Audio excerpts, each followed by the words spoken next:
Hi guys, welcome back to another YouTube video. It's me once again, your coach AJ Palmos. At kung bago ka sa aking YouTube channel, i-click mo lang ang subscribe button, bell notification para like kang updated sa mga future videos natin. For today's video, ang pag-uusapan natin is all about Doc Willie Ong. Alam naman natin ngayon kung ano yung nangyari sa kanyang kalusugan at yan po ang ating pag-uusapan. Samahan niyo po kung i-analyze yung kanyang naging kondisyon, ano yung kanyang mga pinagdaanan at kung paano natin masusolusyonan yung ganitong mga klaseng problema. So kung ready ka na, samahan niyo po ako. Tara!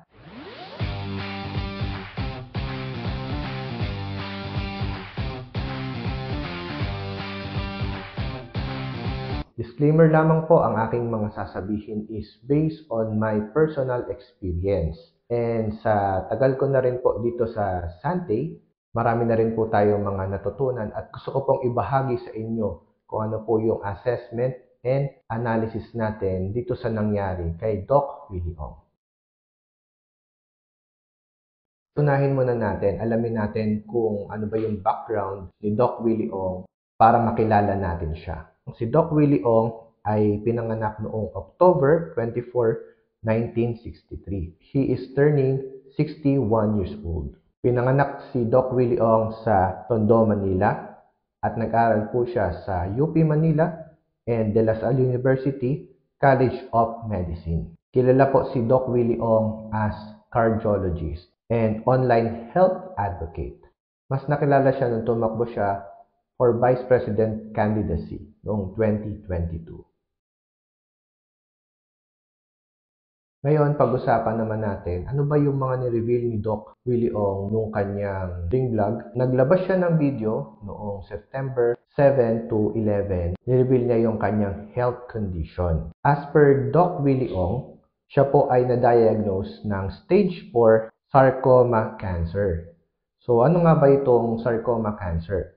Isa po ay isang uri ng cancer that occurs in various locations in the body. Sarcoma is a general term for a broad group of cancer that begin in the bone and in soft tissues. Ang ibig sabihin po ng sarcoma is cancer. Yung term po na sarcoma, ginagamit po siya madalas pag ang mga cancer po is connected po sa ating mga bones.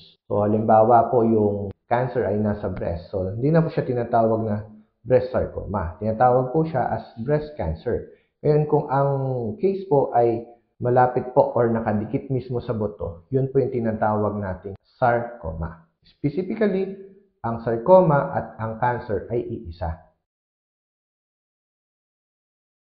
Ngayon, pag-usapan naman natin, ano ba yung na-experience ni Doc Willie Ong nung siya po ay nagkasakit. So, ito po ay pinagbabasihan natin galing po doon sa kanyang video. Number 1 is hard to swallow. May video po siya doon na umiinom po siya ng tubig at even po yung tubig hirap na hirap pong pumasok sa kanyang lalamunan.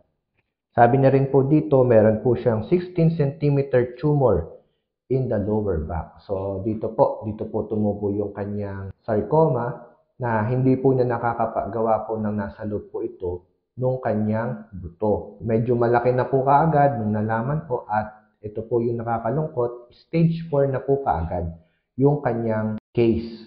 So, medyo matindi na po yan. Pag sinabi niyo po kasing stage 4, ito po yung nagme-metastasize na. Ibig sabihin, hindi lang po siya nananatili doon sa isang lugar, bagkus kumakalat na po siya sa iba't ibang parte ng katawan.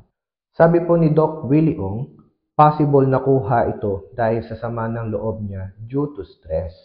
So, binanggit niya po sa kanyang video na maaring nakuha niya po ito during doon sa election period.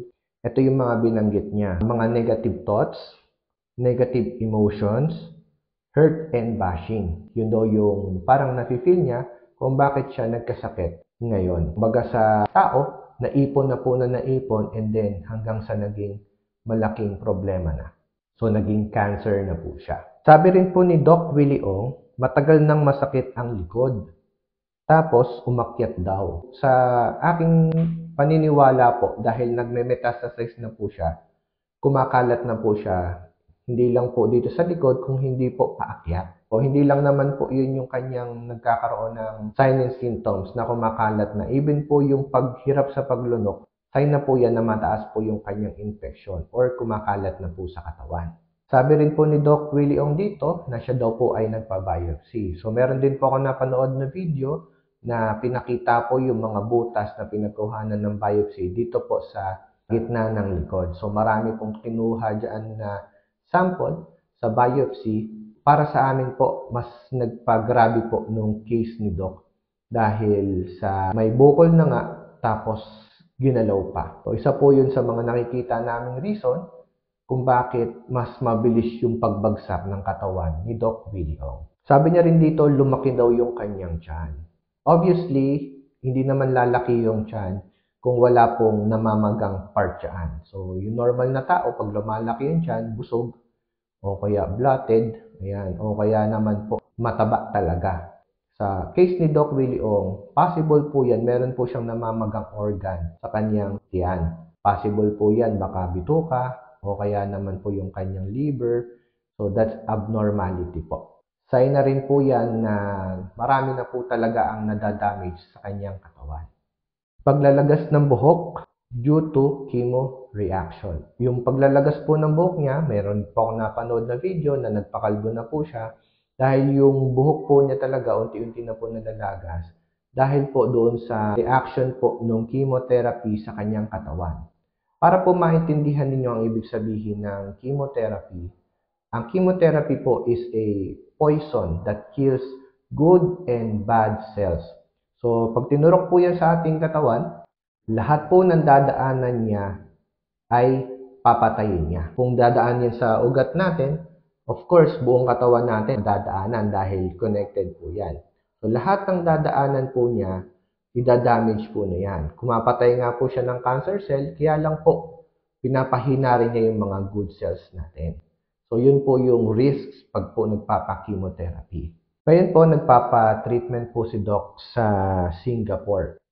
Based po dun sa kanyang kwento, masyado pong mabagal ang treatment natin dito sa Pilipinas o yung tinatawag nating healthcare. Meron siyang kinikwento doon na ang mga result ay lalabas after 1 to 2 weeks.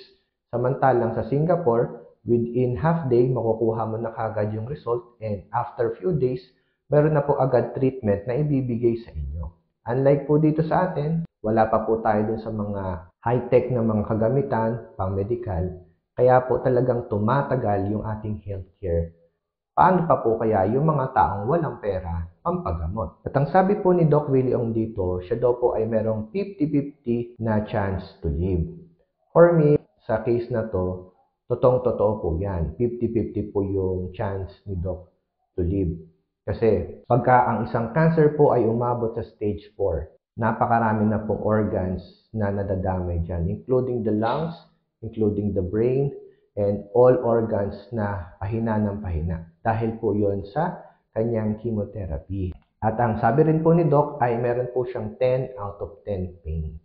Isipin nyo na lang po kung gaano po kasakit yan. Para ka pong buhay pa, pero parang pinapatay ka na po ng paunti-unti. So, ganun po katindi yung pain na pinagdadaanan ni Doc. And how I wish talaga na gumaling agad si Doc Willie Ong at sa mga treatment na ibibigay sa kanya. Nabanggit din po ni Doc Willie Ong yung about sa dormicum. Ang dormicum po is a anesthesia, inducing of sleepiness or drowsiness. Ang dormicum po is para po siyang pampatulog. Ito po yung mga ginagamit pagka po mag-o-opera. Para po yung pasyente hindi niya po maramdaman o mamanhid yung katawan para po mas mabilis yung procedure ng operation or surgery. Nabanggit din po ni Doc dito yung tinatawag na euthanasia. Ito po yung practice of ending the life of a patient to limit the suffering. Ang euthanasia po is parang death penalty. Parang ganun po. Patutulogin ka and then tuturukan ka na po para po tumigil na po yung iyong puso. So, yun po yung euthanasia. And binabanggit niya nga po doon sa kanyang video na minsan dapat i-consider na rin natin para hindi naman humaba yung pagsasuffer ng mga patient na sa tingin natin hindi na talaga kayang mag-revive. Lalo-lalo na po yung mga matagal na pong na-comatose. Tapos ang bumubuhay na lang po sa kanila is yung mga machine, katulad nung para po sa paghinga. So, minsan po, tinatanong na po yung family kung okay na sa kanila na minsan tinatanggal na po yun para po hindi na po mahirapan yung mga patient. Isa po yung klase ng euthanasia. At euthanasia naman po is talagang bibigyan ka talaga ng gamot para po mawala ka na sa mundo.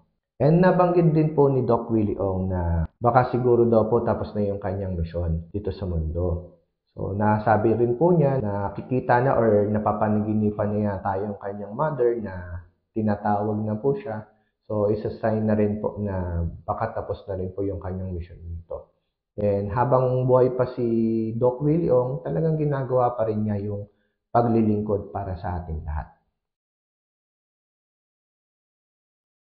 Ngayon, bibigyan ko naman po kayo ng mga tip or ideas. Sino-sino ba yung mga tao na madaling dapuan ng ganitong klaseng sakit? Meron po tayong tatlong klase ng tao or uri ng tao na madali pong kapitan ng cancer. Number 1 po yung mga taong laging galit. May kakilala po ba kayo na lahat ng oras or majority po ng pagkakakilala niyo sa kanila, lagi po silang galit?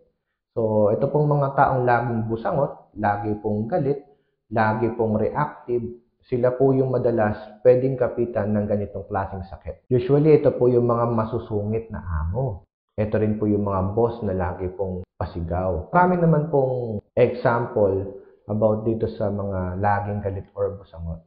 So, sila po yung talagang mataas na mataas ang stress na hindi na ho nakokontrol at yun po ay lumalabas sa kanilang mga bibig. So, lagi rin po silang nagmumura. So, yan po yung isang uri ng tao na madaling dapuan po ng ganitong klaseng sakit or cancer. Pangalawa naman po, ito po yung mga klase ng tao na sobrang sisipag o yung mga hardworking. Usually, yung mga hardworking people po, ito yung mga mahilig mag-overtime. Ito po yung mahilig sa double job or mga triple job, lalo-lalo na po sa abroad. Prone na prone po yung ganitong risk sa kanila dahil mas priority nilang maghanap buhay kaysa sa magpahinga. Bakit kaya ganon?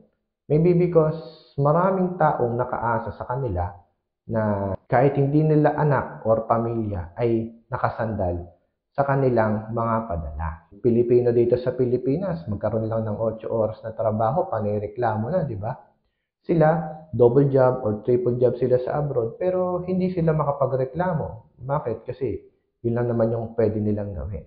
Kaya lang nakakalungkot dito, trabaho sila ng trabaho para sa ibang tao. Pag sila naman ang nagkasakit, wala naman mag-aalaga sa kanila. So, dapat pag-isipan natin, gaano ba tayo dapat kasipag at ano ba yung risk na pwedeng idulot nito para sa atin. Maliban po sa pagiging sobrang sipag, ito rin po yung madalas yung mga taong hindi ho halos natutulog o yung lagi hong puyat.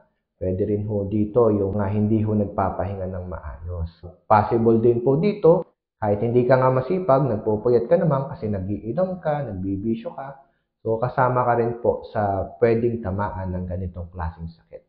Yung pangatlo, ito po yung tinatawag natin mga taong mapabait. So, kung ako po tatanungin ninyo, dito po pasok si Doc Willie Ong. Bakit kaya siya tinamaan ng ganitong klaseng sakit? Mabait naman siya. Usually, ito po yung mga taong lapitan ng mga taong nangangailangan ng tulong. So, masyado po silang maawain, masyado po silang lapitin ng mga taong may mga problema. Ang hindi po nila namamalayan, na-absorb pa nila yung mga negativity or yung mga sakit na nanggagaling sa mga pasyente. Kasi lahat ng bagay po is energy. Isang bagay po kung bakit po nangyari yun kay Doc Willie Ong kasi matagal na po siya nagsiserve sa mga tao ng libre. At maliban po dyan, napakarami pong taong naninira sa kanya. Alam niyo po yung sobrang masyadong mababait, naaabuso rin po kasi yan eh.